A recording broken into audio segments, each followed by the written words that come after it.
All right, the playoff rankings have been revealed, or at least the playoff field, and we're going to do a reaction video here live for me, live for the first time on this channel. And I want to hear from all of you your thoughts on these rankings. SMU in, Alabama is out. And if you watched my video last night, the playoff bracket is actually exactly how I projected it. So yeah, want to hear from you, your comments, your thoughts. America won today. Well, Army didn't get in. What if Army had made it in? What if Army had made it in over SMU? And it's interesting that SMU did fall behind Indiana. That was one of the big question marks for me. Would they fall behind Indiana? And they did. So they did get penalized for playing in a conference championship game. We saw both Texas and Penn State did not get penalized. They did not drop, despite the fact that was their second loss. Notre Dame had just one loss. It was kind of the same thing. SMU, that was their second loss. Indiana, it was their first loss, or they only had the one loss. So different. They treated them differently. That was interesting. And I'm going to pull up my actual my graphic from last night, if I can find it here. And you may have to be patient with me. This first time I've actually used StreamYard to do a live video because I can't seem to find it. But yeah, if you saw my video last night, there we go. So this was my graphic from last night, projecting what the field would, or what the playoff bracket would look like. And other than we don't know for sure who's going to be in the Peach Bowl and who's going to be in the Fiesta Bowl, but everything else, it came out exactly like my projection. So it's really interesting looking at these matchups, and we'll look at them again. I just want to kind of get your reaction. Go Dog says the committee made the right call. Just saw the results. Thank God they did the right thing. Letting in SMU. The committee got it right. So it seems like everyone a positive reaction so far. Imagine if this was the 4-team playoff, it will probably be Oregon, Notre Dame, Boise State, or one of Indiana or Georgia. Yeah, with a 4-team playoff, I think that we would probably have wound up with Georgia the 1 seed, or excuse me, Oregon the 1 seed, Georgia the 2 seed, Texas the 3, Penn State the 4, because Texas and Penn State did not fall behind Notre Dame. And we have not seen the actual rankings, or maybe they're showing them now. I'm not watching the video anymore. I'm not watching the show anymore. But yeah, that's interesting. If we had a 14 playoff, I guess it would have been 2 SEC, 2 Big Ten teams. The committee just hates us. Yes, got the bracket correct. We'll see if I doubt I got the ranking exactly right. We'll see. When Clemson was the 12th seed and only 16th overall, I got nervous. And that's where I had Clemson. I had them at number 16. Now, I think I had Arizona State at 10, and they showed their ranking. I think it was 12. I think they showed that they were 12. So that was interesting. Only one team made the playoff with multiple unranked losses, and they won their conference and were ranked below Bama. Committee got this all right. And that's the thing, when you keep hearing the Alabama argument, because they have the quality wins, they have the better wins. Well, they also have 2 bad losses. I mean, look at their losses, compare their losses to SMU's losses. I mean, it's really not even close. Alabama has much worse losses. Both of SMU's losses came to ranked teams. Alabama lost to 2 6-6 teams, and they were blown out by Oklahoma. So I absolutely think they got it right. Again, came out exactly like I expected.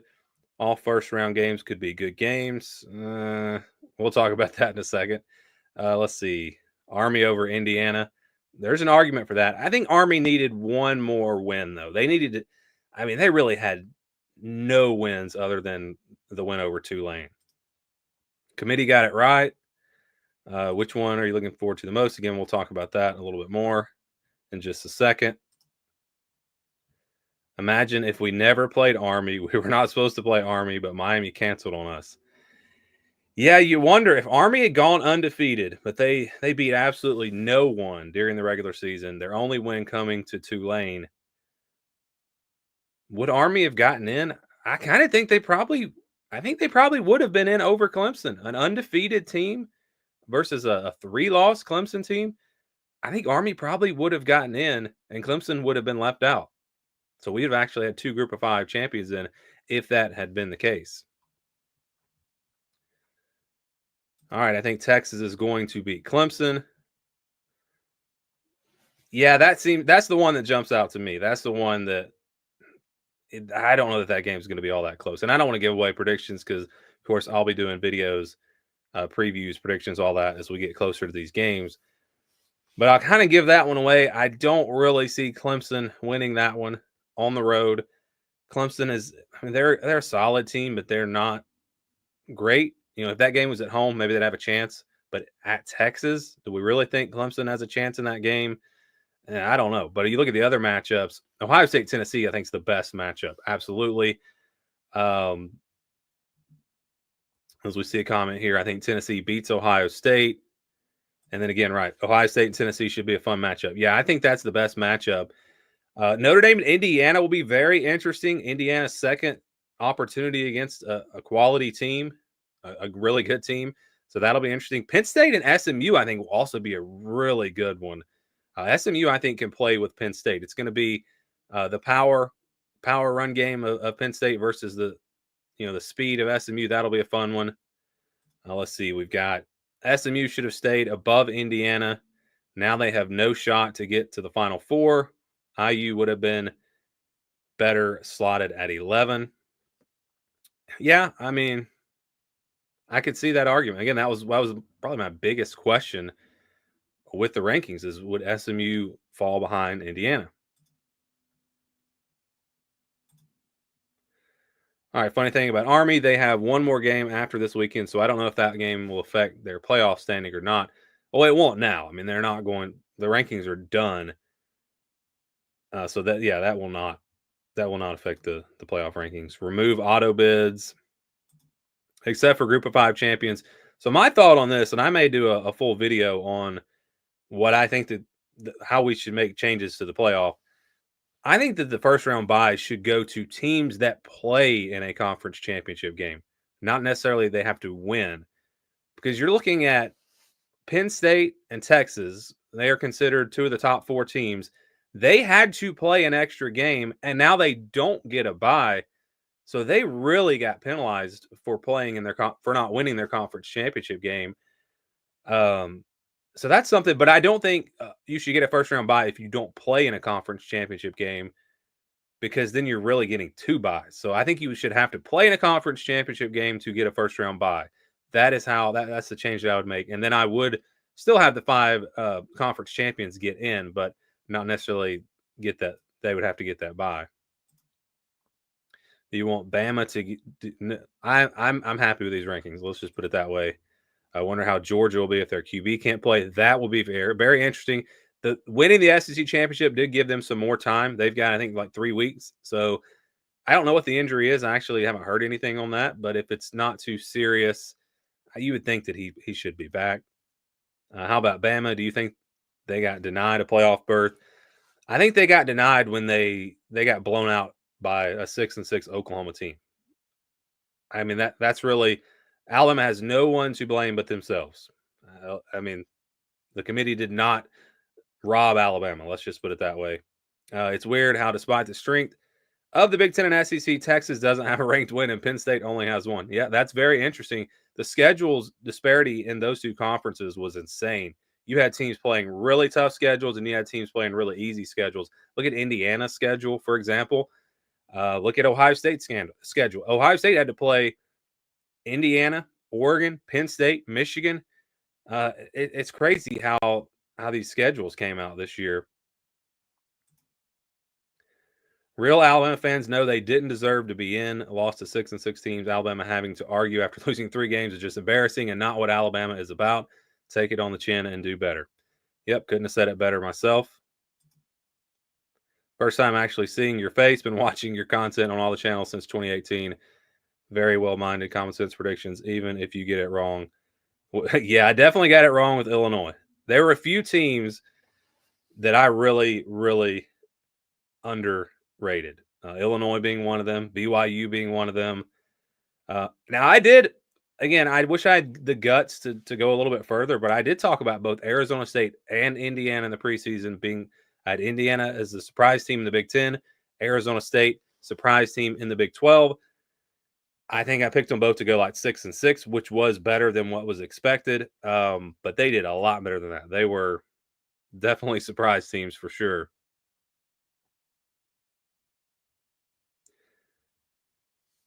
So we're gonna have a few guests here shortly, and we might even take some calls. So if some of you would like to join the stream and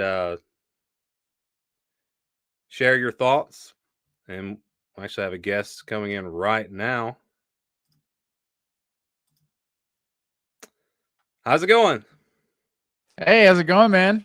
We got Matt Green here. He's the host at the Voice of College Football channel. I was just giving some of my initial reactions. I do think the committee got it right. What were your thoughts? Yeah, I was shocked. I'll be honest. I Really? gave out just a loud "oh" as soon as I saw them go SMU over Alabama. I thought that's ultimately what needed to be done. Like I feel like it was just going to set such a bad precedent, really. If it's like, especially how the ACC championship ended, like that was the perfect scenario for SMU to still get in the playoffs. So I didn't know that the committee was going to do it, but I ultimately agreed with it. Yeah, same here. And that's when the game was going like it was going. When Clemson was up, well, they up 20. Was it 21-0 or? I believe it was 21 21-0. Yeah, I think it was 21. So at that point, I was like, oh man, SMU's done. There's no way. 21-7. You're right. 24-7 at halftime. Okay, yeah. I was thinking there's no way if they don't come back, there's no way they're getting in because I knew the committee would drop them out. And then as you saw them start to come back, then I was starting to think, oh, they might actually win this game, and then Alabama's going to get in. And then so it's really the perfect scenario. The way that SMU came back, tied it, and then Clemson won. I mean, that was really the perfect scenario if you were rooting against Alabama. That was exactly what you wanted. Which I'm sure you weren't rooting against Alabama or anything over there, were you? I try to stay unbiased here, but yeah, I think everybody knows. Yeah, I think it was just, I don't know, a 3-loss team. Like I know there's going to be flawed teams that were going to get in the playoff, but yeah, it was going to set such a bad precedent. Looking at this bracket, man, I feel like if I'm an Oregon fan, I'm a little salty about this bracket. We're the one undefeated team, and these games have to be played. But looking at their road to get to the national championship versus Georgia as the 2 seed right now, I'm definitely taking Georgia's road. Yeah, so here's the bracket. This was actually my graphic from my video last night where I projected the field, and it came out exactly right. So I didn't have to make any adjustments. I just popped my graphic up from last night. The only thing I don't know, and I don't know if they said this yet because I'm not watching, but I don't know about the Peach Bowl and the Fiesta Bowl, if those could possibly be switched. I would think that Boise State would go to the Fiesta Bowl. I think they get the first pick. Okay, so I was not aware. So they kept these like conference tie-ins with like the Rose Bowl and Sugar Bowl, because I thought for sure the Georgia would take the Peach Bowl if they had the chance. So that they kept that conference thing. That's everything that I've seen, all the projections that I've seen, that's what they showed. They showed the SEC going to the Sugar Bowl and then the Big Ten going to the Rose Bowl. So I'm not 100% on that because it would make more sense for Georgia to go to the Peach Bowl, Boise State to go to I guess Oregon would go to the Rose Bowl regardless. Yeah, Arizona State would love to get that Fiesta Bowl, but I think Boise State would have the first pick if that's how it works. If Boise State gets to choose, or if I it's about the bowl. I don't know. Does the Fiesta Bowl or the Peach Bowl have like certain dibs? Is that how it's going to work? Yeah, that's what I don't know. So I'm not sure on that, but I know that the Big 12, they had a tie-in with the Sugar Bowl, right? And then the ACC had a tie-in with the Orange Bowl. I don't know how strong So it is. It's like the Big 10 and Pac-12, like with the Rose Bowl, like that was like guaranteed. And then it yeah, was right. like with the SEC and the Sugar Bowl was guaranteed. But there was like a year. I remember Oklahoma Auburn played in the Sugar Bowl one year, but you've seen the Big 12 champion go to like the Orange Bowl but I guess Baylor was also in the Sugar Bowl a few years ago versus Georgia. So maybe the Sugar Bowl was Big 12 Well, in obviously recent years now obviously that you I think can't do about it. that. You can't do that this year because you have the Big 12 and they both have a bye. So yeah, Yeah. I wonder if they would possibly switch those and put Georgia in the Peach Bowl and Arizona State in the Sugar Bowl. That's possible if there is some kind of tie-in with the Big 12. Yeah, and so I guess how does that match up with the second round team? I guess I wonder if Arizona State would have a preferred destination. I guess their preferred destination is definitely Arizona, because if you go to New Orleans, or no, wait, it's Atlanta or Arizona. Texas or Clemson, especially Clemson, is definitely going to have more of a home Oh yeah. field in Atlanta than Arizona State would have. Yeah, so that's interesting. Again, I'm not watching the show anymore, but I don't know when they're going to reveal the locations and all that. Yeah, Um, let's keep a lookout for that. Let me bring Garrison on. So let me take that off. Garrison's a host on the Ohio State channel at the Voice of College Football. How's it going, Garrison? Good, man. Good. Glad I was able to make it here. I ended the stream. I was like, okay, let me go over here now. Let's talk to these guys. So, So, as an Ohio State fan, your thoughts on the matchups and the bracket? I'm excited, man. I mean, first with Clemson, I think the most uninteresting one is the Clemson Texas game. That's still gonna be a fun game to watch. It's gonna be. I want to see whether Clemson is who they are right now or who we saw at the beginning of the season against another elite team. I don't know who they are. I think Texas has their team more figured out than Clemson does. But I think there's two stories of Clemson that we can get, and if we get the good side, I think we're gonna get a good game in that.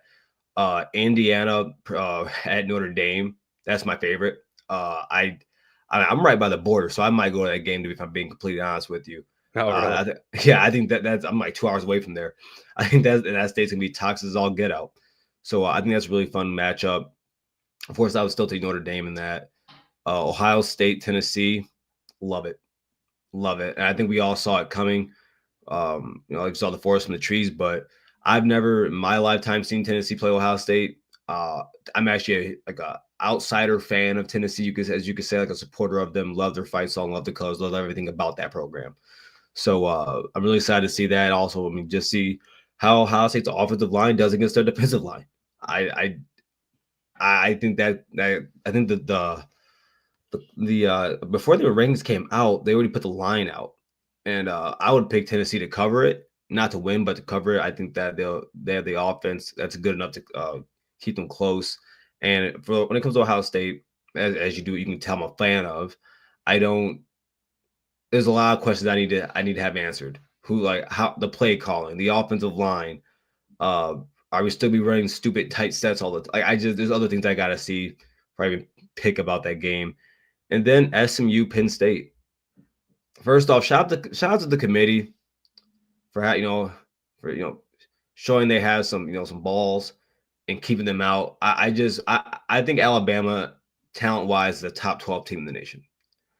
I think that if Boise State played them, they would smack Boise State. I think if SMU played Bama, I think Bama probably wins that game. Do you think it took? Oh, go ahead. Sorry, go ahead. No, I was gonna say I personally just couldn't get over two unranked losses. Exactly. Yeah. Do you think it took balls by the committee? Because I almost thought this was the easiest thing to do. Like if I'm in the committee room, and maybe that's why I shouldn't be in the committee room, I would be like, I want to piss off as few people as possible.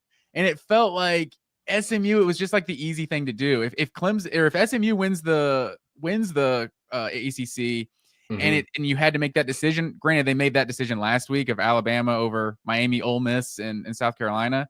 Like that was the hard one to do. It felt like Clemson winning kind of cleaned it up. It was like there's no decisions to make. Like they're all already here in the top 12, and Clemson just stole a spot. Like I almost felt like it would have taken balls to put Alabama in and just get so much backlash. No, you know what? You have a good point there. I don't disagree with what you just said. I think I'll put it this way. I think where it took them balls because I think we all know what they wanted to do.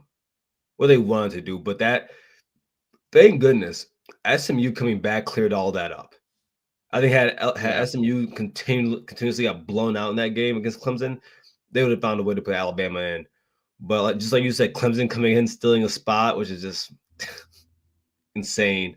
But I think that when SMU came back in that game, and I mean, dude, it took a game-winning field goal. I mean, did you guys think Clemson was going to get a field goal position?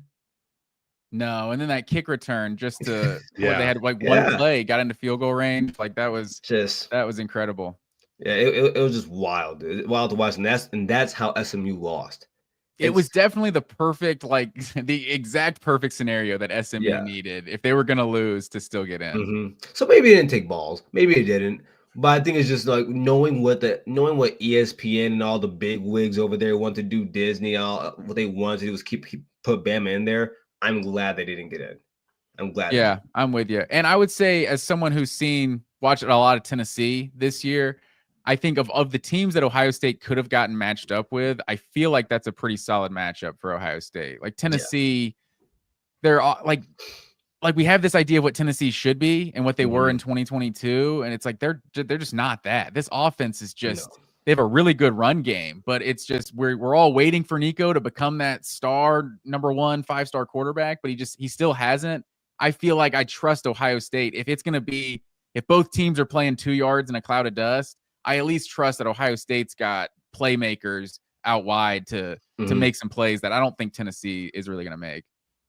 Yeah, and I think that's going to be the difference in the game also. Outside of the Michigan game, because we all know what happened in that, that's more the exception than the rule for me. But you look at the games like Indiana, Penn State specifically. Both have pretty good quarterbacks. Nico's a pretty good quarterback. I would venture to say that about him. But with the Ohio State secondary, how they played against those two, and then just if you look at their run game, it's really hard to run the ball at Ohio State all game and expect to win if you're not getting what Oregon has, and that's elite quarterback play. If you're not getting that out of your quarterback, if he's not out there, throwing dimes and tearing the secondary apart, moving around the pocket well, that's the only way or the only reason I wouldn't pick Tennessee to win this game.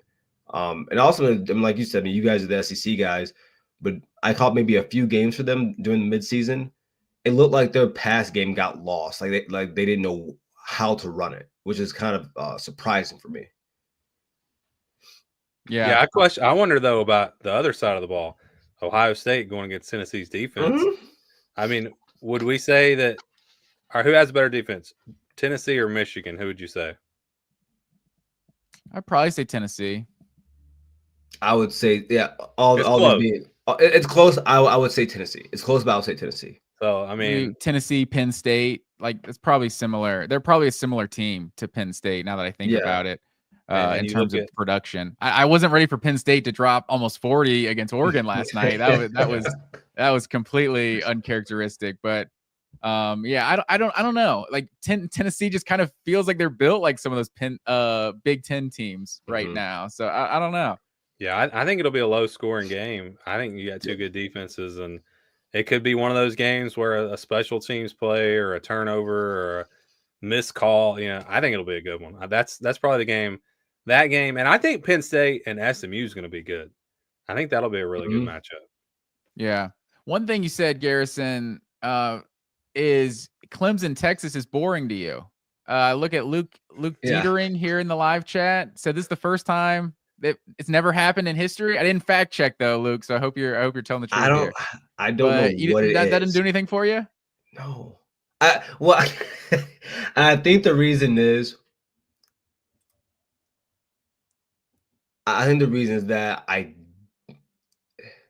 they made it to the ACC championship and they won the ACC. But were they not just ranked 17th in the country last week? Yeah. I guess I'll ask this. Do you believe Clemson is better than South Carolina? No, I mean we just saw him play a week ago, Exactly. right? I definitely don't. Exactly.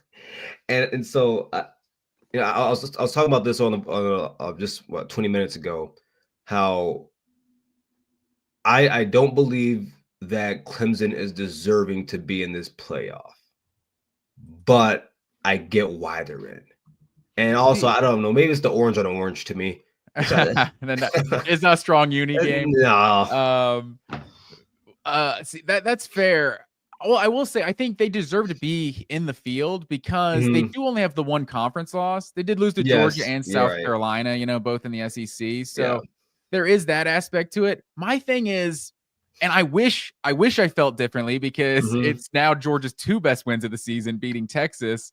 Right. Is I don't know how good Texas is still to this point because their schedule was so weak in the SEC. The A&M win was their best win of the season, and A&M's fine, but A&M isn't like a great team. I think going into Kyle Field, it's a really good win. But so I'm not sure that Texas is even like head and shoulders better than this Clemson team. So I think that's kind of 2 teams that the jury's kind of still out on. No, that's a fair assessment.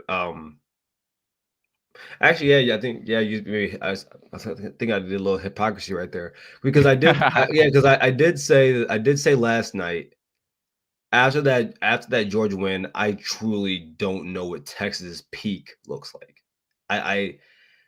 Their best win is Michigan, Texas A&M. Yeah, after A&M and Michigan, probably, right? Like it was. So I think I looked at it like a week ago, and they had literally beaten A&M and the 11th, or I think 10th, 11th, 12th, 13th, 15th, and 16th teams in the big SEC standings this year. Yeah, so it was just I don't know how they pulled that off, but I still don't know exactly how good they are. And I think either of those teams, if they win that game, they're going to be probably favored, maybe to beat Arizona State. I don't even know. I mean, Texas will definitely be favored, but I will say though, if you look at that SEC championship game, Texas should have been up by a lot. I mean, they kicked themselves in the foot. So missed field goals, red zone penalties. I mean, it was like I was watching an Auburn game. That's what I feel like I was watching Auburn's offense because that's the same stuff they've done all year long. And so I think Texas and Georgia both have the potential, and they've shown it at times that they can win the national championship. I think both of those teams could. But I feel like we've seen Georgia's peak. Though. They aren't great sometimes. So, but I feel like we've seen Georgia's peak though. I look back at that Alabama game, and though I do hold it against Georgia for getting down 35-7, 28-0. You came back, and then as they came back in that game, I started to look down more on Alabama. I think that's the peak of the when you saw Georgia. I mean, the first time they played Texas, I thought it was a controlled ass whooping. That's exactly what I thought it was, and so that showed me their peak. Now that I would say the Tennessee game. Not sorry to cut you off. I would say the Tennessee game was probably like the most complete performance because now both performances against Texas is by far the best defensive performances we've seen of the season. Because in this one, because Texas did do things to shoot themselves in the foot, but Georgia had 15 tackles for loss in this one. So it was like, I haven't tracked it. I'm going to go back and look this up, but like, I need to see Texas's plays. It felt like every Texas play, they were either picking up 10 yards or they were losing yards. Like it was one or the other. And Georgia kind of derailed some of those drives with all the negative plays they were able to force. Yeah, and they could not run the ball at all. Texas could not run the ball. Now when they threw it, they had success, but all year too. It was so weird. Yeah, I want to bring on Tyler Whitfield down here. So he's the host of our Florida channel with the Voice of College Football co-host. Tyler, what were your thoughts on the bracket? I'm pretty happy with the bracket. I think SMU was definitely the right choice, like based off most deserving. Like, yeah, I'd probably pick Alabama to beat them, but that's not really how you should do the bracket. And I mean, I think we have some really good matchups. I think Texas at Clemson, I think that's kind of sneaky. I don't really trust Quinn Ewers. I could see Clemson pulling off an upset. I mean, Tennessee, Ohio State. We've seen Ohio State struggle with the run defense. I could see Dylan Sampson running for 200 yards on them in Ohio State too. So it's gonna be a fun matchup there. The other two matchups, I mean, Notre Dame, Indiana. I think Notre Dame is a pretty heavy favorite in that one. And Penn State, SMU. I also think Penn State's pretty heavy favorite in that one. I disagree on SMU. I think SMU can play with Penn State. We'll see. I mean, if SMU's offense can play like how Oregon's offense did, I mean, they put up 45 points on them or 42 points last night.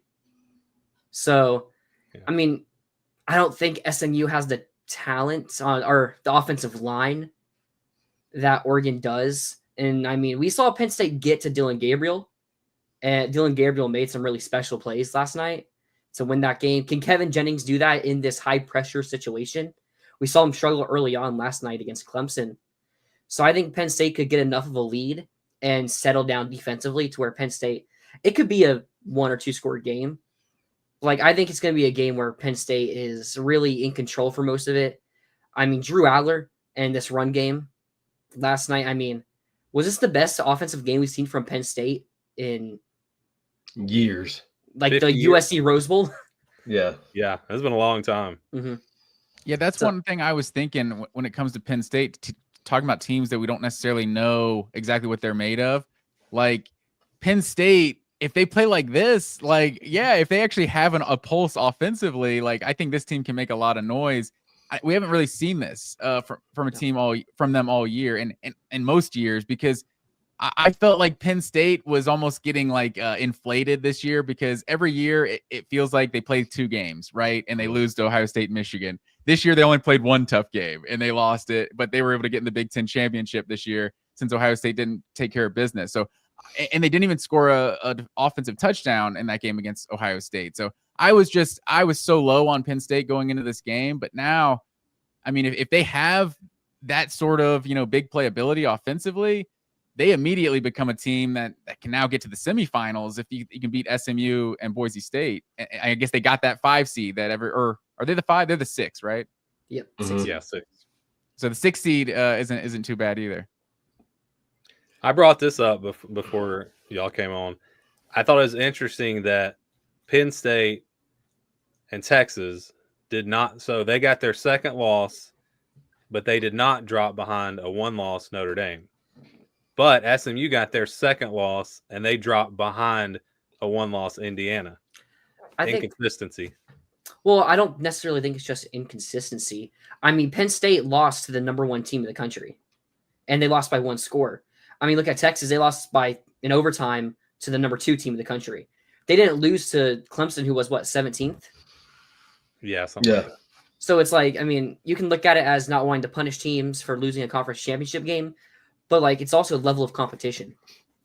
Yeah, but the thing with Indiana is who is Indiana beaten? I mean, that's fair. Not a soul. No. That was interesting. So if they had not done that, you would have Notre Dame, SMU. Oh, then you would have Penn State, Indiana. So I wonder if they did it to avoid a Big Ten. That would have been good though, because that was a Big Ten game we didn't actually get to see this year. I thought they might do that. I actually did want to see that, but I'll take Notre Dame, Indiana. I'll still take that. Yeah, one question is this in-state rivalry? Is there a trophy for no. Notre Dame, Indiana? They don't play every year. No. When's the last time they did play? I mean, I can't even, off the top of my head, I couldn't even tell you. I had Winsipedia pulled up here. Let me see if I can tell you. Indiana's Tyler, you think Tennessee could run for 200 yards on Ohio State? Not necessarily 200 yards. But like that was just like I just let it extreme, go. I mean, Dylan Sampson's a really good running back. I mean, I know he's very good. I'm just like 200's a lot. What's the most that Ohio State's given up rushing all year? It has to be Oregon. I'll get that here for you. By the way, if you're curious, the last time they played was 1991, Notre Dame in Indiana. And before that, it was 1958. So no. Oh, I thought they played a few years ago. They didn't play a few years ago? Unless I'm getting bad data on Winsipedia and it's their fault. But That's probably yeah, Indiana that's what I'm State. showing. I was thinking that they played kind of semi-regularly, but no, I guess I'm completely making that up in my head. I thought they played like 5 or 6 years ago. Maybe I don't know. That's insane. If that's real, I mean, they don't play. That's crazy. They don't play. It was like a Cold War situation we got going on. Like Indiana, they'll have a little chip on their shoulder. Notre Dame doesn't want to play them. They played like 1, 2, 3, 4, 5, 6 times in the 50s, and Notre Dame won all but one of them. I mean, yeah. So all like, in they actually South Bend too. No home and home. Really? It's interesting dynamic with Notre Yeah. Dame, Indiana here. So they've never played in Bloomington. No, but like in the 1950. 50s he's talking about. But yeah, if you look at the last, I don't know, several times in a row, 7, 8 times in a row, they've all been in South Bend. The last time they played in Bloomington, Indiana won. So There you go. There you go. They're like, we're not doing that anymore. No. And someone in the chat did say that the bowl matchups that I have on my graphic. Again, this is the graphic that I put together last night. This was my projection, but somebody said that these are correct. I'm pretty sure Brett McMurphy tweeted it. Oh, the site, the Peach Bowl and everything? Yeah, so it will be Arizona State will play in Atlanta, potentially against Clemson. I mean, that's crazy. Texas fans, I guess, will be glad they didn't. Not too many of them made the trip to Atlanta last night. They were waiting for the next trip to Atlanta. And I would even argue. I was thinking about this. I would argue, and I think you would agree. It's better to be. I mean, well, you do have to play the extra game, but the path to get to like the Final Four, it's a lot easier if you're 5 or 6 versus 1 or 2. Oregon's going to have to play potentially Ohio State. Georgia's going to have to play potentially Notre Dame. Penn State and Texas, especially if you look at the quarterfinal games, they're going to have a way easier matchup. I'd say it's harder for one, but these are famous last words, right? But I'm kind of liking Georgia's path at number 2. Like, you get the bye, and then the winner of Notre Dame, Indiana, not disrespecting them, but they don't have the big talent rosters like an Ohio State or someone, or a Texas or someone like that. So I don't know. That gets Georgia all the way to the semifinal, and then who we probably think they play Penn State to get to the national championship. I think if you're a Georgia fan, you're probably liking that. As an Oregon fan, sitting at number 1, I think Oregon's path to the national championship is a lot more difficult than Georgia. Oh, yeah. Maybe they rewarded Georgia for all those tough regular season games. They took it easy on them in the playoff. You're looking at potentially Ohio State and then potentially Texas. I mean, those are 2. I mean, that's tough. Yeah, Georgia, if you're talking about getting to the national championship, Georgia definitely has an easier path than Oregon, I would say. Well, to answer your question, Tyler, the most Ohio State's given this year was against Michigan, and that's 172. 172. The next most was Oregon at 155. I mean, would we also say that Tennessee is the best running back of any of them? I would definitely say that. Probably best run game in general. I think that a lot of that has to do with the amount of carries he's getting. But yes, I would say Samson's the better running back. I think James for Oregon is very good. Yes, he is. He's very good. The only spot, because I was like, the Michigan game is it's the admiration. It's not the exception. It's not the rule. It's the exception. I think if Tennessee wants to beat Ohio State more soundly, or at least have a better chance, Nico's going to have a really good game. He definitely is. Because even in the Ohio State Michigan game, was it Mullings? I think before his last run, which was a 27 yards, he was at 2.7 per, which brought him to 3.8. So you've got your best chance is playing really good defense. Tennessee can do that.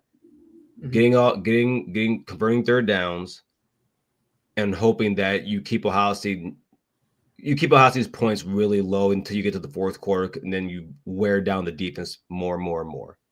I think that's the only way you beat Ohio State. Either that, or you have an elite quarterback. So I think you also have to worry about Will Howard. I mean, Will Howard in the big games, like, he was good against Oregon, but he made those critical mistakes. And then look at the Michigan game. I wouldn't really say he had a good game against Michigan.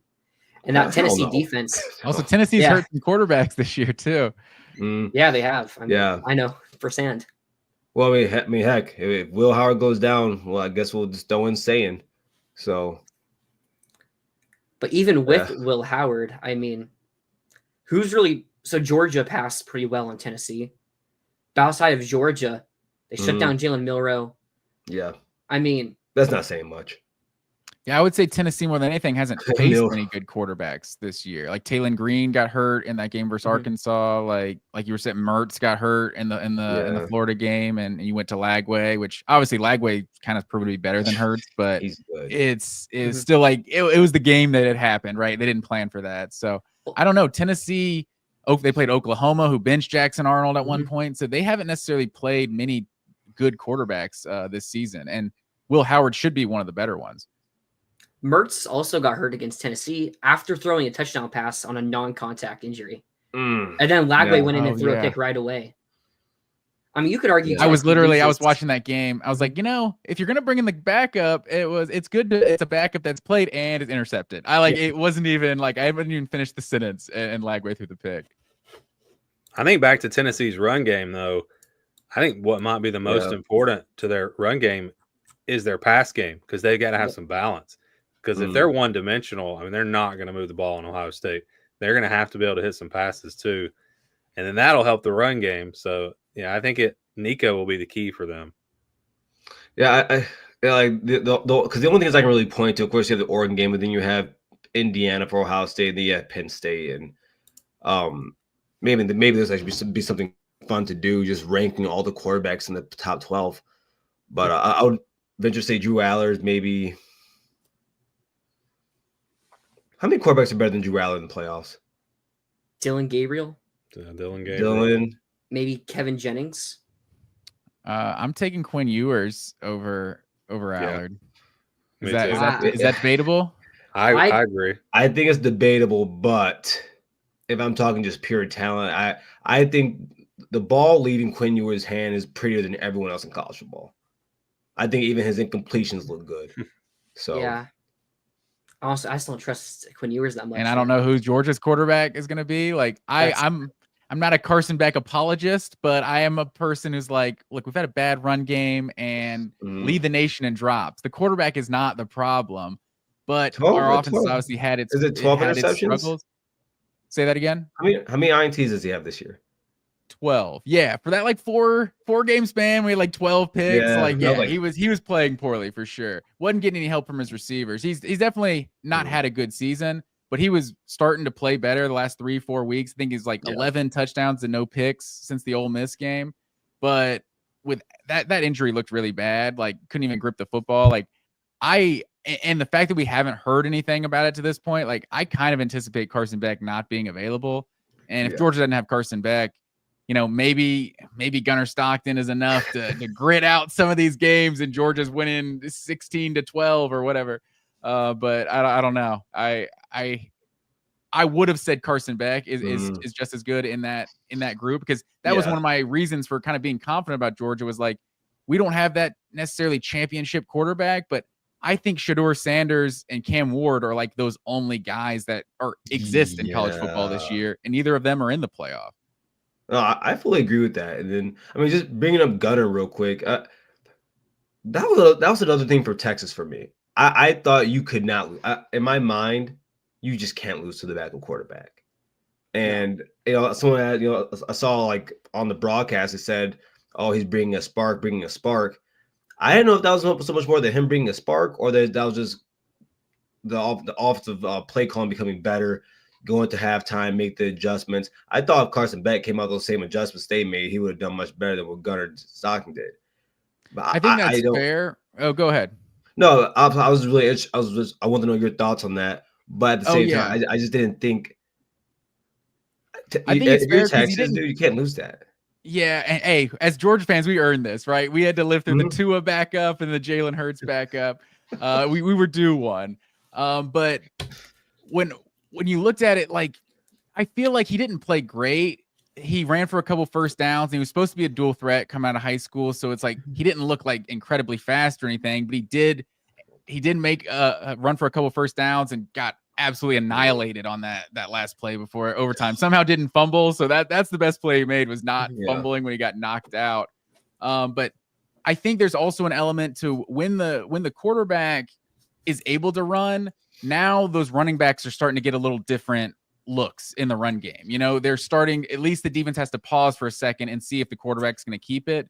And that's when you saw ETN start to break some runs. Nate Frazier started to break some runs. So ETN, and not enough can be said about Trevor Etienne. I mean, this guy has basically been Georgia's best offensive playmaker the entire season. He's even had some injuries, even in the games where it's like, you look at his stats and he had 75 yards. It's like, yeah, but did you see the blocking he was getting? He made 3-4 guys miss for every 5-yard run he got. Like, Etienne has been as good as advertised, if not better. And this was definitely his best game of the season, or if not his other game versus Texas. One thing that kind of surprised me, I thought the committee might put Penn State at 5 because they would have affected Texas for losing to Georgia's backup QB. Like, I mean, obviously last season they penalized FSU for not having Jordan Travis. So, I mean, you're losing to the backup at Georgia. I thought they may have penalized Texas for it, to losing to that guy. And, I mean, I think they might have looked at Penn State as a little bit better for the type of game they played against Oregon. So I think anyone could have said that Penn State could have kept that game close against Oregon in like a 27-20 type of game.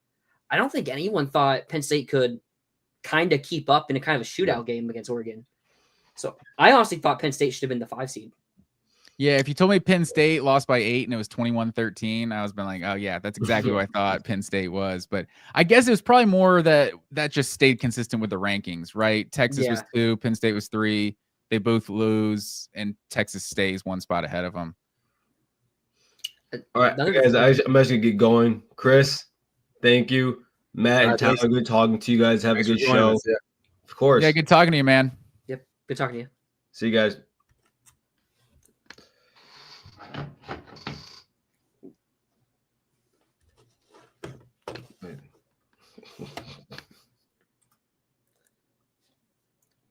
What about Sam Levitt? Where does he stand in the QBs in the playoff rankings?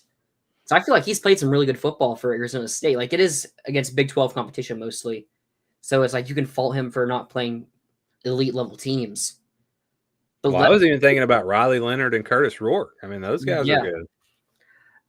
I don't think Rourke is going to be – I mean, we saw Rourke against Ohio State. And, I mean, he had less than 100 passing yards in that game. So I don't know how much I really like Rourke going into the playoff. I do like Leonard. I think Notre Dame can make a run here, especially if Georgia has their backup QB in. Yeah. I think we don't know how to get his Haynes King on for sure. With what Haynes King was able to do to Georgia, I could see Riley Leonard doing something similar. But yeah, I could definitely put Levitt in that conversation. It's interesting how Indiana, they might as well not have played 11 other games. Like, we only care about the one game they played against Ohio State and just ignore the rest of it. Well, I mean, Indiana, they only played 2 other teams that made a bowl game, that being Washington and Michigan. Yeah, so it's true. I mean, that's really why you look at that. Like, they were talking about on the broadcast, Nick Saban brought it up. Not every win is valued the same. Like, Alabama's win against Georgia is valued much more than probably 3 or 4 of Indiana's wins combined.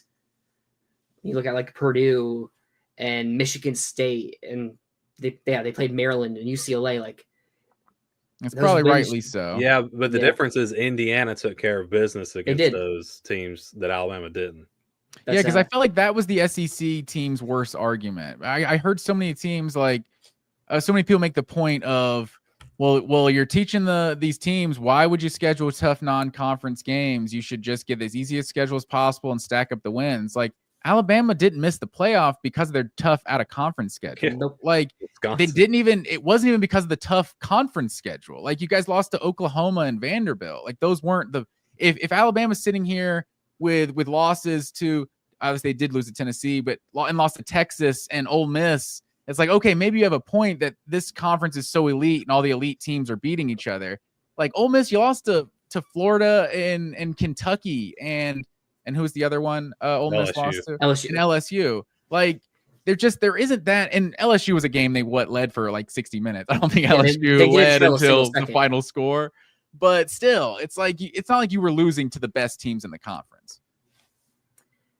Yeah, but like you also look at it, who has a better chance to win the whole thing, Alabama or SMU? Like it's clearly Bama, Yeah. right? I mean, we've seen Bama beat Georgia. Like Georgia, the second best odds to end up winning the whole thing. No, Yeah, and but- that's fair for sure. Yeah. And that's why I ultimately thought they were gonna pick Alabama over Mm-hmm. SMU. I was surprised they made the decision they did, even if I do agree with it, because I hated the argument that if Alabama gets in, oh, it's just because of brand and dollars. It's like, no, there's a football reason to pick Alabama. Like they've beaten Georgia, they've beat who's their next best win? LSU. Missouri, I guess. They've had Missouri's a ranked, couple right? good wins. Like Yeah, I SMU wouldn't didn't even have count them. anything, so it wouldn't have just been this sham of a playoff, and it's all about TV dollars if they did choose Alabama, in my opinion. Yeah, but if you go that route in terms of who gets in, then what's the point of the regular season? What's the point of these games? Yeah, But then you also look at SMU, 0-2 in top 25 matchups. I mean, what their best win was against Duke. I mean, I'd probably say Louisville's a better win than Duke is. yeah, they were what's their showing them on the record screen. against- It was Duke and Louisville, and you're like, really? Alabama's over here with like 3 ranked wins. Like it wasn't really South that Carolina. close on the resume. We forgot But South what- Carolina. Yeah, What's SMU's record though South against Carolina. teams 6-6 and below? that's the thing. They're They up didn't there. lose. That's Alabama lost 2. But you can also look fair. at it when you look at SMU's wins against 6-6 teams. Like who did SMU play all 6-6? Like they didn't play. I don't know. Tech. Virginia not- maybe or something. I mean, Yeah, or would you take Cal or something like that. Oklahoma over like those ranked teams or those 6-6 teams? Yeah, that's true. And Vanderbilt, I mean, maybe over those teams, but so not every 6-6 team is valued the same. Yeah. But Tyler, are you saying you would have put Alabama in, or you're glad they put SMU in, right? Honestly, I was 50-50. From a standpoint of SMU is probably more deserving to be in. I think that's the right choice. But from a standpoint of we want the best teams in, probably Bama. I think when you're in a committee of 12, if I was like the only one in favor of Bama, I would probably just end up picking SMU and not really holding ground there. But like if it's a 50-50 discussion, I honestly, if we really want the best team and who's playing the best right now, I would be arguing for South Carolina. I thought South Carolina should be in overall, both of them as well. I mean, I know they lost to them, but it's like They didn't have any like bad losses. no. And if that LSU game, they just got royally screwed in that game, as far as I'm concerned. But yeah, South Carolina. It's interesting how many people are making the South Carolina argument versus I didn't really hear anyone talking Ole Miss. Like it's like we were in this world of like the SEC West, and Alabama had some sort of tiebreaker over Ole Miss. It's like they didn't play each other, but somehow in every conversation, Alabama's just ahead of Ole Miss, whereas both of them, their best win was over Georgia, and Ole Miss dominated Georgia way more soundly than Alabama did. And Alabama did have a better resume after that, I think, but I don't know. The fact that South Carolina also Ole Miss had dominated South Carolina in Williams-Brice Stadium. So the fact that South Carolina was losing both of those head-to-head, I didn't think there was a realistic argument, even though they are so hot. But I heard very few people really arguing for Ole Miss over Alabama. Well, I think the big argument for Ole Miss is if you look at their losses and how close they were. I mean, they all came down to the last play. They did. But one argument you could make for South Carolina, I think we all would agree that they should have beaten LSU. Like, they kind of got screwed by the refs. Lenore Sellers got hurt. And then the next game after the LSU game was Ole Miss, wasn't it, for them? So Lenore's, right? I think it was. And Lenore Sellers play in that game? He played, but he was not even close to 100%. Same thing with Rocket Sanders. And I don't think Kyle Kennard either, or Kyle Kennard registered 0 stats against Ole Miss. So either Ole Miss shut down Kennard or Kennard didn't play. I'm not 100% sure there. Yeah, so they played Akron and then Ole Miss after the LSU loss. So it's like Lenore Sellers wasn't close to 100%. Rocket Sanders, who at the end of the stretch, maybe one of the best running backs in the SEC, he wasn't 100% in that game. That's also, you can make that argument, and they probably should have beaten LSU. I mean, and then you have that close discussion you made with Ole Miss, how their games were close. Lost to Bama by 2 points, came down to a 2-point conversion. And then the LSU game, 3-point game. I mean, I think I probably would have voted for South Carolina if I was on the committee. Oh yeah, and Yeah. to your point, Sellers did miss that Akron game. That was the week after Yeah. LSU. So yeah, I think they definitely weren't getting 100%. Probably rushed him back to try to beat Ole Miss. Because 100% Lenora Sellers. I mean, this guy. Where's Lenora Sellers on the next year's preseason Heisman watch list? Like after that Clemson performance, I think people are loving some Lenora Sellers. I think in the SEC he's top 3 going into next year. With DJ Lagway and who else? There's probably gonna be a transfer. Arch Manning probably is gonna be up there, I'm sure. And whoever's at Alabama. I'm not sure what Georgia's quarterback situation. We could be thinking a lot different if Gunnar Stockton puts the team on his back, leads him to a national title or something. But I don't know. Yeah, if Gunnar Stockton ends up leading Georgia to a national championship, I mean, Georgia's going to probably easily be like the number 1 preseason team next season.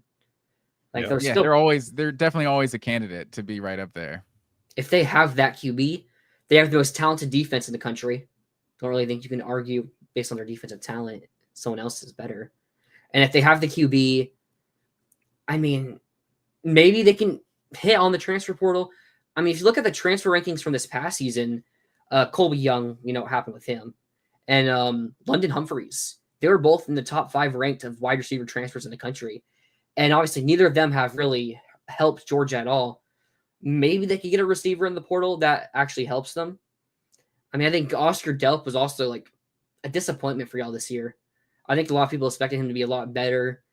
Like he was probably closer to a backup than he was to Brock Bowers. Yeah, so, I tried to pump the brakes on anyone who threw Oscar Delp's name in the same conversation with Brock Bowers. I'm like, guys, we're not some sort of tight end now that we had Brock Bowers. There was this weird 3-year period where the best player on our entire team was a tight end. Like that's never gonna happen again. Like that's why we were feeding him the rock. I feel like Delp's been fine, but Beck's had his struggles at times, and he's just a fine player. You know, Brock Bowers is a superstar, and we're seeing what he is in the NFL already. Yeah, because here's the thing: you're going to need to get Gunnar Stockton, if he is that guy, some help. And they didn't give it Carson Beck because, again, you were talking about it earlier. It's not really all on the QB. Like, there's been a lot of drops from like Arian Smith, and Dylan Bell. So it's not really all on the QB. But 12 interceptions on Carson Beck's behalf, that's also partly on the QB. Like, you look at the Florida game where Beck played. I'd say at least 2 of those were on him, if not all. Some of the worst decisions I've ever seen a quarterback, especially Carson Beck, make. Yeah, like he was doing his part to play poorly, but he wasn't getting help from a lot of his supporting cast. And Georgia's offensive line, too, especially at times. I wonder if Etienne ends up returning next season for Georgia. So I think you're going to have a more solid O-line play. I mean, you lose Tate. Do you lose Tate Rutledge? Yeah, Rutledge is a senior. And then I think that Xavier Truss is a senior. I think that's all you lose as far as seniors go.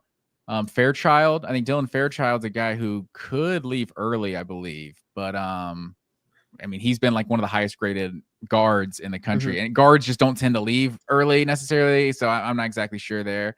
But yeah, I mean, the offense shouldn't lose too much. I would think ETN goes just because that's a running back. If you're going to get drafted like top 3 rounds or something, you might as well go. I don't know that he will. But I don't know. I guess NIL era, maybe you get some money to come back. Maybe things have changed a little bit, but I don't know. This offense is definitely going to look a little different next year for sure. And you also get your other 2 running backs back, like Branson Robinson, and what's the other one's name? And Roderick Robinson played a little against Georgia Tech. He's been missed most of this season as well. So you definitely can replace the ETN production. I mean, with Georgia, it's like with a lot of teams, they lose a good player like an ETN, and it's like, yeah, they're probably not going to have someone step up. But you look at Georgia, you kind of assume they will because like these guys are top 100, top 4-star, 5-star level recruits there. So you could probably replace ETN's production. Again, I just think for them, it's going to be more if they can get receivers and maybe develop more going into next season. And back to the Heisman, you know, we don't know. Do we know that Milroe is going to go to the NFL? Also, I'm hearing talks of Quinn Ewers not going to the NFL and possibly transferring somewhere. What? Yeah, that's the cool. bummer about this portal stuff opening like tomorrow, right? It's like I want to be talking about the playoffs, and then the portal, like that kind of has to take over the conversation with all the movement and everything. But because I don't think I think Texas would probably push Ewers out so that Arch could take over. I don't see Ewers returning to Texas at all next season. Yeah, I think it's NFL or transfer. And does he go somewhere else in the SEC or like Milroe? Do we think Milroe is ready for the NFL? Go ahead. I don't think Milroe is ready for the NFL. I think he needs to go somewhere where they have like a proven history or like a really good QB developer to help him develop that short game. Because the thing with Kalen Dolbert, he's going to try to win college games. So he's going to use Milroe's legs to try to win these games, which like, yeah, I mean, that can help Milroe's stock, looks really good on stats and maybe even on film. But you're going to look at his passing production, and it's just not going to be there. So I think if Milroe, if he doesn't just straight up go to the NFL and wants to wait another year, I think he does need to transfer. Places that I would think are like would be best fit for him would have been like USC, but I think they have Jordan Maiva, and I think that's gonna be their guy next year. I just don't know where Milroe would go. I'll be honest, if Anthony Richardson can be a top 5 pick based on what he did in his time in college, I feel like Jalen Milroe could definitely go top 10. Like, I think he was a better college player than like JJ McCarthy ever was, in my opinion. Like, I didn't understand McCarthy going top 10.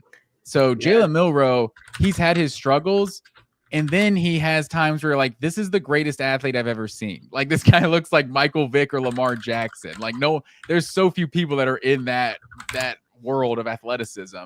And this dude is he's like the best athlete I've ever seen play quarterback. So I don't know. At times he looks bad. At times he looks really good. I would think if you're an NFL team, you have to look at his skill set and think there's a lot like we could do with this guy to develop him into an NFL quarterback. Yeah, he has all the physical tools for sure. Yeah. Another thing though, Anthony Richardson was 2 years younger than what Jalen Milroe would have been by the time he's drafted. Like 2 years, I don't know how much you really want to look at it. I feel like over the past 5-10 years in the NFL, they've kind of been overlooking age, like same with like the NBA. They've been just looking like, oh, he's so young. I don't think 2 years really is that big of a difference for Milroe's development. But I think NFL scouts, they do look at it. So I think that's also one thing you look at Milroe and why he wouldn't go as high. I could see Milroe leaving and Milroe being a first-round draft pick. But I think if he wants to be like a top 10 draft pick, I think he needs to stay or transfer to somewhere that's going to develop him better. There's also not a lot of great quarterbacks in this class. What you're looking at Shadur and Cam Ward as the top 2 right now. I mean, hey, look at Cam Ward. Cam Ward was going to go in like the 4th round maybe 4th round or later last season, came back, and now he's probably going to be a top 10 draft pick. Maybe Miami. Maybe that's where Milroe should go. Yeah, I mean, honestly, I could see that now that you say it. Miami's going to probably pay top dollar for a QB, not losing like their entire offense. But yeah, these quarterbacks next year could just look totally different. I mean, if Milroe's skill set this year has essentially been running or just throwing the deep ball, right? So when it comes to the Dolphins, like they need someone that can throw it to the fast playmakers they have. They stick with Tua. Milroe a lot more inconsistent than Tua if it's just trying to get the ball to the playmakers. No, for sure. So any final thoughts on the playoff before we wrap it up? I think if any of the non-bye teams are going to make a run in the playoff, my money would honestly probably be on Notre Dame because I think they beat Indiana. And then Georgia, we don't know how they're going to look with a backup QB. And then Penn State, do we really know how much Penn State's offense is trustworthy? Like they had the one good game against Oregon. And then if you get to like a Notre Dame or Oregon championship or Notre Dame Ohio State, I don't really think Texas is going to make the championship game. I think Texas is set up. I really like Texas' path. Yeah, I would say Texas over Notre Dame as well. In terms of just one of these teams in the first round that could make a run, I will say I like Penn State's road to at least the semifinal more than Yeah. a lot of these teams. I think that Texas Clemson game could be sneaky. Like I don't necessarily, and then Arizona State also. Like Arizona State's offense has been really good for several weeks now. So I don't know that Texas is just as superior to like Clemson and Arizona State on that side of the bracket as they might think. One thing that we haven't seen is the first year with the 12-team playoff that I think is going to be really interesting. They're going to be playing, 3 or 4 games, depending on where you're at. If you're getting to the point where your team's like getting injured, what's going to matter more? Is it the depth of your roster, or is it just going to be having the star player that can take over a game? Like we see it in March Madness all the time. It's like you have that star player that can take over a game, like a Kemba Walker did for UConn in like 2010. If you look at what team has maybe the best offensive player that, both teams are hurt, but they can still trust this guy. I mean, who do you think that is in the entire playoffs? Ashton Genty. Honestly, that's a really good question. I think that's one of the reasons why, with all of Georgia's struggles, I've still felt like, this team could still win a national championship. Mm-hmm. I don't see that quarterback that really takes over a game. Like Dylan Gabriel is probably going to finish the highest in the Heisman voting of any quarterback in this whole playoff. Yep.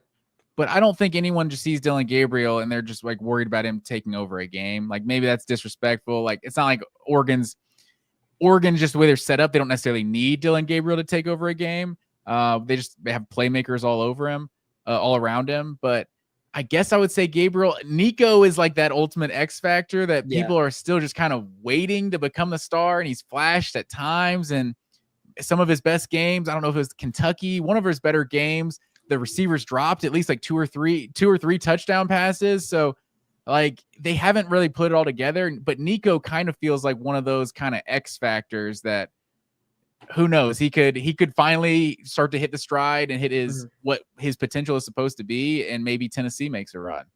Yeah, I'm gonna say my final piece on this. I was higher than a lot of people on Miami in the playoffs because I think Cam Ward would have been the best player, or best QB especially, in the entire playoff.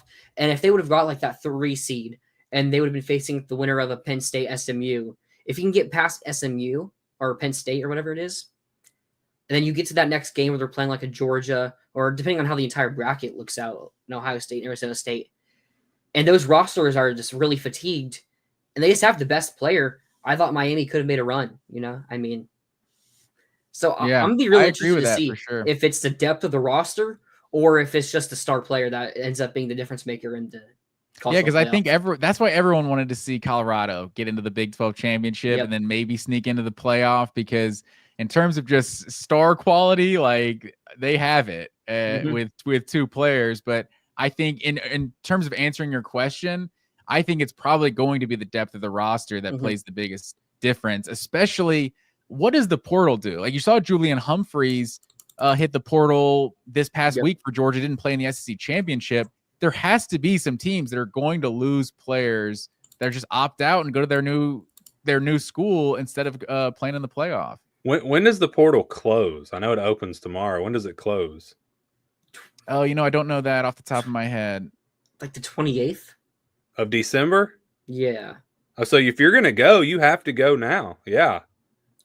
Yeah. What if these teams have 20 players leave? I mean, that could absolutely play an impact. Well, I have no idea what they're going to do about that. Well, the first round teams, you're going to have the first 2 rounds happen before the portal closes.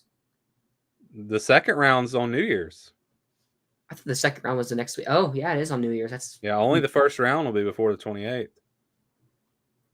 I mean, I did not think about that. That is wild. If you look at would they still be eligible to play though, even if they were in the portal? Maybe you can have some sort of handshake agreement. Like I'm gonna go to this. I'm gonna enroll here in January, but I'm gonna keep playing. I don't know. Yeah, that's definitely. I think what ultimately happens is just like a hot take. I think what ultimately happens, the only solution to college football's calendar is eventually, I think at some point, if you're gonna play big time FBS college football, your spring semester is going to start like the last week of January or something like that. It's going to because the academic calendar impacts a lot of this. Like you have to get to the new school and be enrolled and everything. I think at some point, like things have to change because there's too many moving parts with signing day, the portal, now the coaching carousel. There's just too many things happening while the postseason in the sport is happening. I think something's going to have to change. Probably a few things are going to have to change to kind of clean all this up. Yeah, it's going to be interesting for sure to see how all this how all that affects the playoff. And yeah, this is our first year, so we'll see what happens. For sure. But yeah, I'm going to go ahead and wrap it up. So you guys check out Matt Green on the Georgia channel Tuesday nights at 8 p.m. 8 p.m. Eastern time. Yes, sir. And then Tyler on the Florida channel, he's live on Sundays, and so he'll be up later tonight. What time's yours? 7 p.m. 7 p.m. Eastern time. So make sure you guys check them out, the Georgia channel, the Florida channel, and we'll be back with more content here on breaking down these games and all that. Thanks for joining me. Thanks for having us. Thanks. See you guys later.